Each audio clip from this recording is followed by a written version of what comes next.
पूर्वी खबर।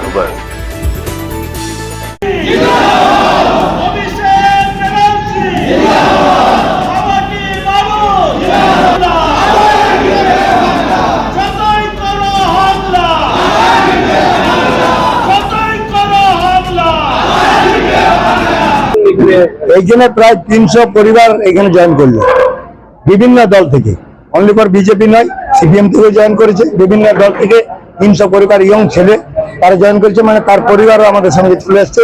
তো এই যে শক্তি, প্রত্যেকটা ওয়ার্ডে আমাদের কিন্তু শক্তি বেড়ে গেল। এইটাই রানিগঞ্জের উপহার। আমার প্রতি আশীর্বাদ করেছে, দিদির প্রতি আশীর্বাদ করেছে এবং অভিষেক বন্দ্যোপাধ্যায়ের প্রতি আশীর্বাদ করেছে রানিগঞ্জের জনগণ, যারা চিন্তা করেছে যে দিদি একমাত্র পশ্চিমবাংলার উপকার করতে পারে। দিদির আদর্শে আমরা সংগঠিত হয়ে পড়ে আমরা যে একটা জুমলাবাজ সরকার চলছে তার প্রতিবাদে তারা সব ইয়ং ছেলেরা সব জয়েন করেছে এবং আগামী দিনে আমরা ইয়ং ছেলেদিকে নিয়ে পড়ে যেটা বললাম যে আমাদের কর্মসূচি হবে, যারা কর্মসংস্থান যার দরকার তাদের পিছনে আমাদের দাঁড়ানো এবং লোকাল ছেলে হিসেবে তাদেরকে বিভিন্ন কারখানায় কাজে যুক্ত করা। মানে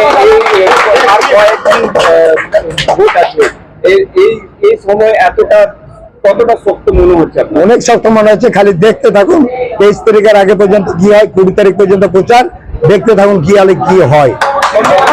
हमारे चैनल को लाइक शेयर सब्सक्राइब करना ना भूलें और बेल आइकन को दबाना ना भूलें और देखते रहें पूर्वी खबर।